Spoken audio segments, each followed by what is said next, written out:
The Pacific, July 1945, 12:15 a.m. A flash tears through the darkness. The sound comes after, a deafening explosion that rips men from their hammocks, from dreams of home, from the illusion of safety. 12 minutes. That's all that remains for the USS Indonesias. At the bow, salt water advances like boiling lava. At the stern, crewmen run through corridors already tilted 30 degrees.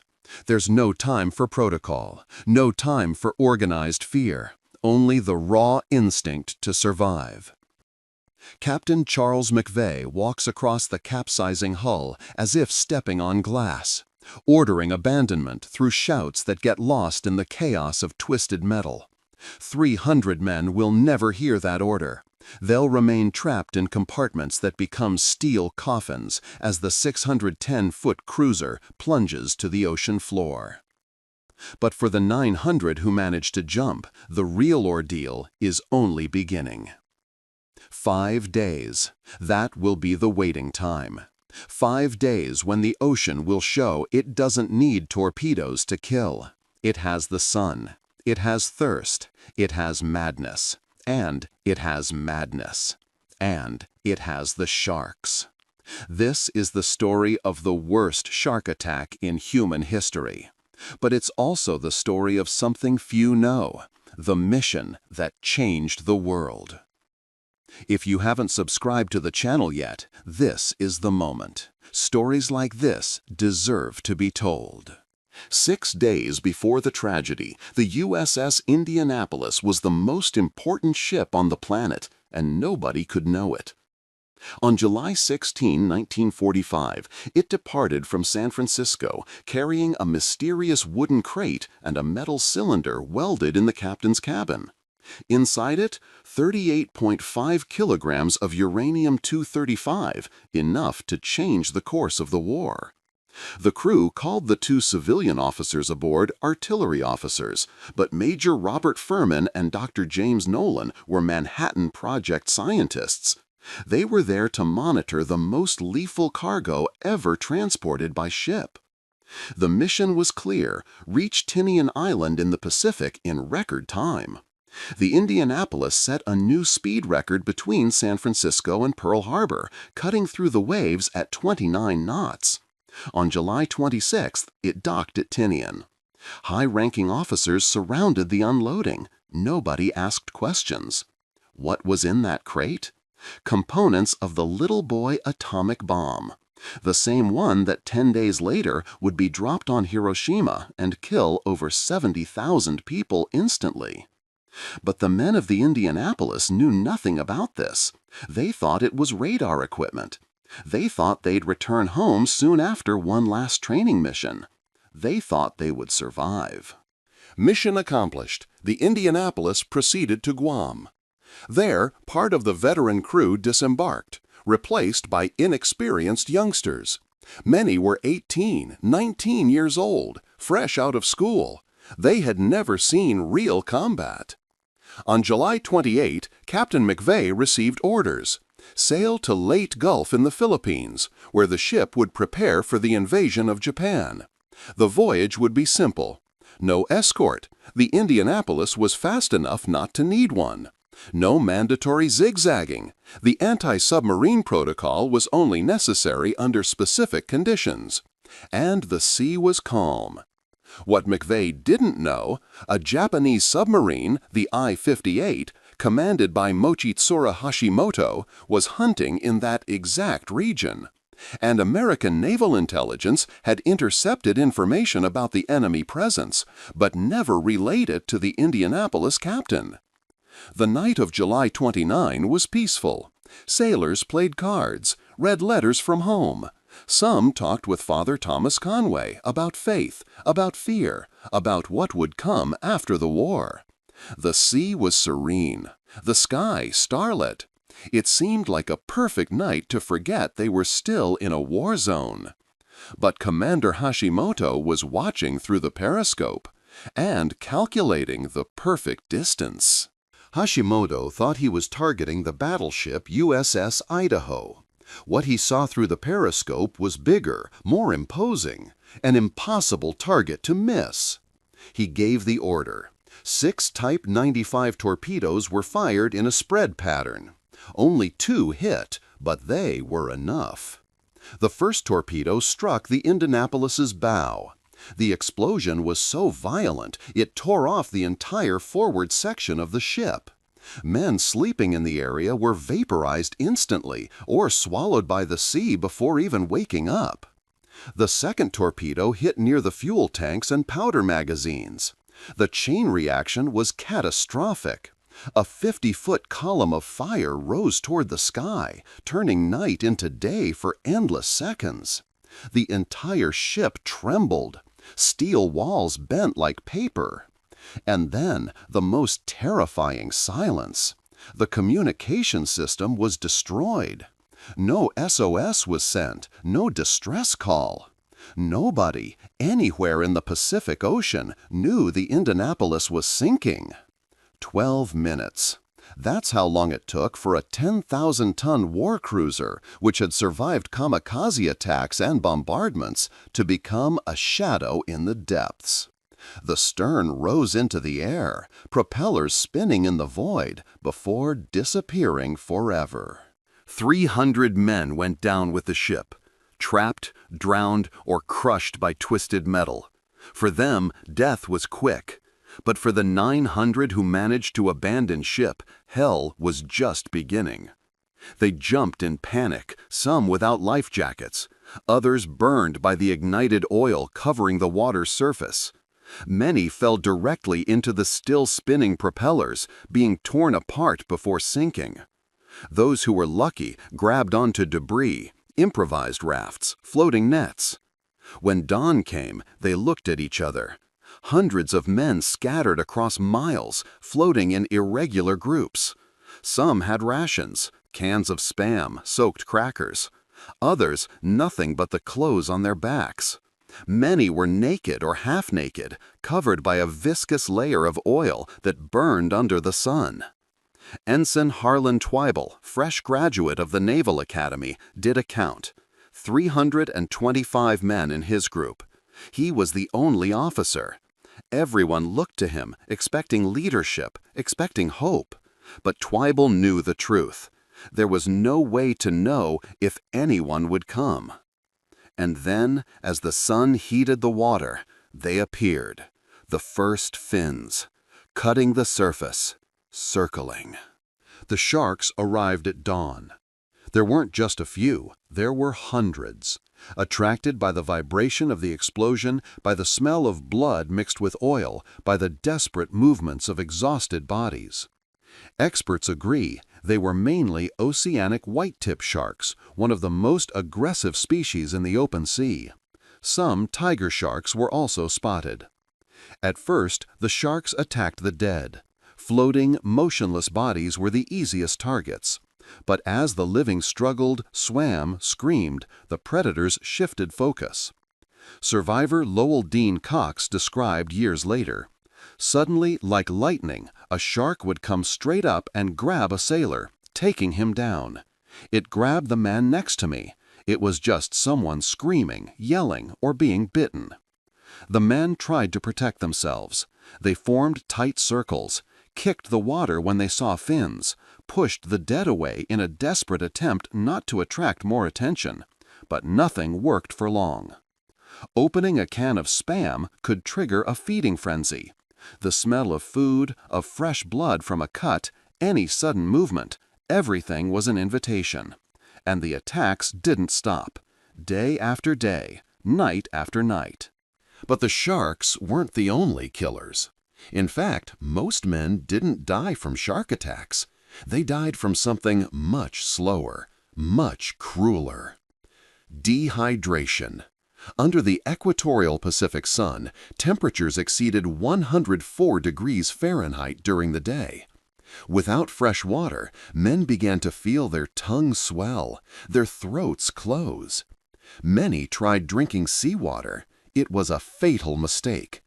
Hypernatremia, salt poisoning, accelerated dehydration, caused convulsions, delirium, death. At night, temperatures plummeted. Hypothermia attacked weakened bodies. Violent shivering, loss of consciousness. Men simply stopped fighting and sank without a scream, without a last breath. Sunburns transformed skin into open wounds. Fuel oil corroded flesh. Explosion injuries became infected. And then came the hallucinations. Men began seeing things. Islands that didn't exist. Ghost ships. Some believed the Indianapolis was right below them, intact, with food and fresh water. They dove to reach it and never returned. Others attacked their own companions in psychotic episodes, drowning them in the confusion. Every hour, more men died, and those who remained realized a terrifying truth. Nobody was coming. Why wasn't anyone coming? How was it possible that the United States Navy didn't notice an entire cruiser had disappeared? The answer lies in a series of catastrophic communication failures. First, no distress signal. The Indianapolis sank so fast it couldn't transmit a call for help. But 3 different stations received weak, fragmented signals.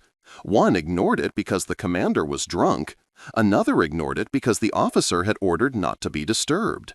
The third thought it was a Japanese trap to lure rescue ships. Second, the Indianapolis wasn't reported missing. Naval protocol required ships to report when others didn't arrive on schedule. But there was confusion. Some believed the Indianapolis had changed course. Others assumed it was following secret orders. Nobody questioned. Third, the secrecy of the atomic mission.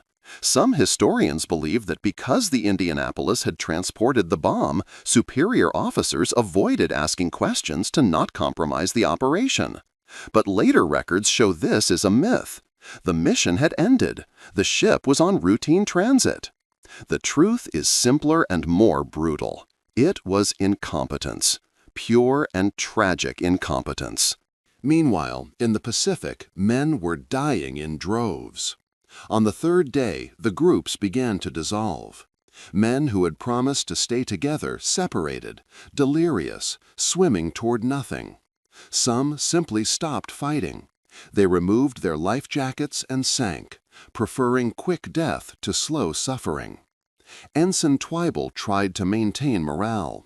"We're going to be rescued," he said, though he no longer believed it. "Someone will find us." But with each count, there were fewer men to count, fewer voices, more bodies floating. And then on the 4th day, August 2, 1945, something improbable happened. Lieutenant Wilbur C. Gwynn was piloting a Lockheed PV-1 Ventura bomber on routine patrol. He was adjusting a defective antenna when he looked down and saw an oil slick. It wasn't uncommon. Ships leaked oil constantly. But something caught his attention. He descended to investigate. And then he saw them. Heads. Dozens of them. Hundreds. Men floating, waving, screaming at the sky.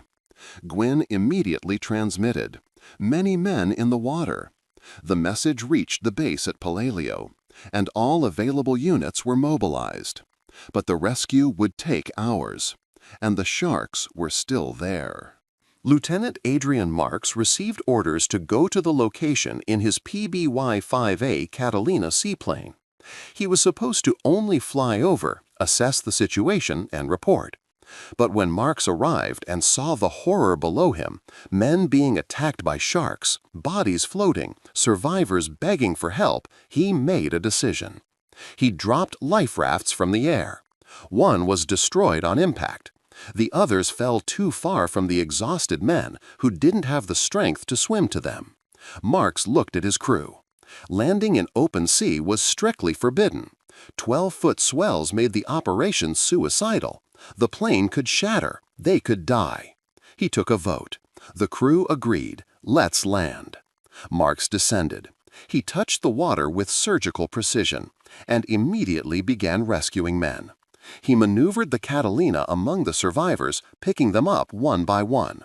When the internal space ran out, he tied men to the wings with parachute cord. In total, 56 men were saved by Marks.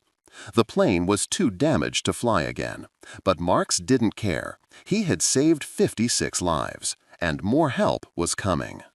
At nightfall on August 2nd, the destroyer escort USS Cecil J. Doyle arrived at the location.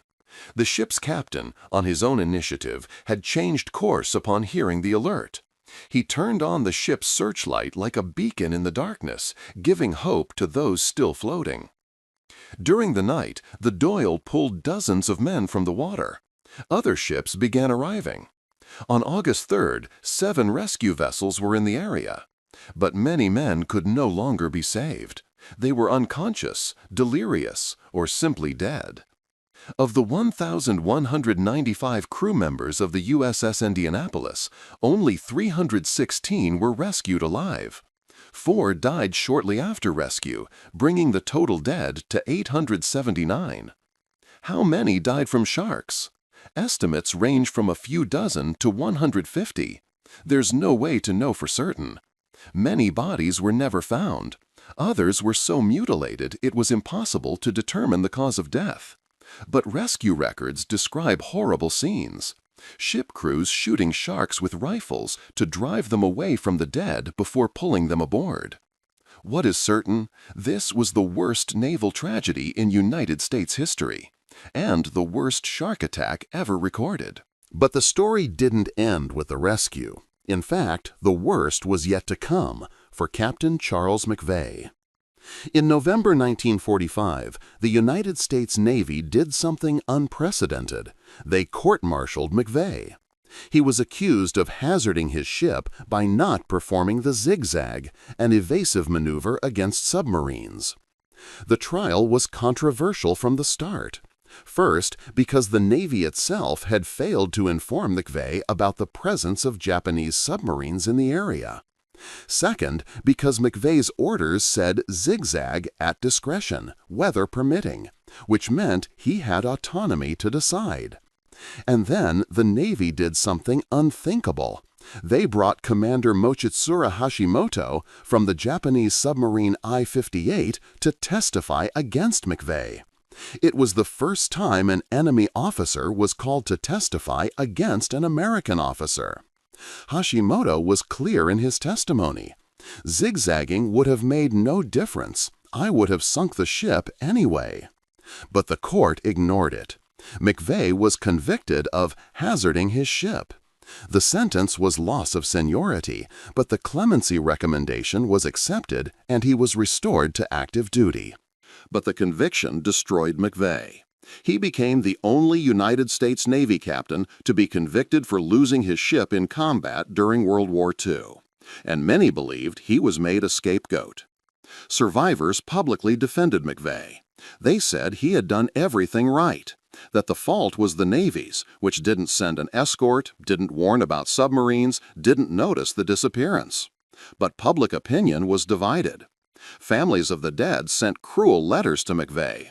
Christmas cards saying, "Merry Christmas, our Christmas would be much merrier if you hadn't killed my son." McVay retired in 1949 as a Rear Admiral. He tried to live a normal life, but the letters continued. The weight of guilt continued. In 1968, at age 70, Charles McVay took his service weapon, held in his hands a small toy sailor his father had given him as a child, a Lucky Charm, and pulled the trigger. But the fight for his innocence didn't end with his death. Survivors and families started a campaign to clear his name. And in 2000, the United States Congress finally exonerated Captain McVay. The USS Indianapolis rested at the ocean floor for 72 years. Nobody knew exactly where it was. The coordinates of the sinking were approximate, and the Pacific is vast, deep, unforgiving. But in August 2017, a research team led by Paul Allen, co-founder of Microsoft, found the wreckage. It was at more than 18,000 feet deep in one of the deepest points of the ocean. The images revealed a ghost ship, the bow torn off, the structure twisted, but still recognizable, still imposing even in the abyssal darkness. The American Congress declared the site as a war grave. It's forbidden to disturb the wreckage or remove any artifact. The survivors reacted in different ways. Some felt relief knowing the ship had been found. Others reopened old wounds. But all agreed on one thing: the Indianapolis and the men who died with it deserve to be remembered. On July 30, 2020, on the 75th anniversary of the sinking, the remaining living survivors received the Congressional Gold Medal, the highest civilian honor in the United States. Only 5 survivors were alive to receive it. Today, in 2025, only one remains: Harold Bray. 9 days after the Indianapolis sinking, on August 6, 1945, the Little Boy bomb was dropped on Hiroshima. The explosion instantly killed 70,000 people. By year's end, the death toll would exceed 100,000. The Indianapolis had delivered the components of that bomb. Without that mission, the war could have extended for months. Millions of lives, Japanese and American, could have been lost in a land invasion of Japan. The men of the Indianapolis helped end World War II, but they paid the highest price.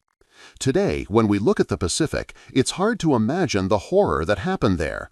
900 men floating under the scorching sun, attacked by sharks, dying of thirst while surrounded by water. 5 days of suffering that no human being should face. But they faced it, and 316 survived to tell the story. This is the story of the USS Indianapolis, a secret mission, a forgotten tragedy, the worst shark attack in history, and a lesson about courage, sacrifice, and the true cost of war. Leave your comment. Did you know this story? And if you want more documentaries like this, don't forget to subscribe. Every event, number, and name in this documentary has been verified through historical and documented sources.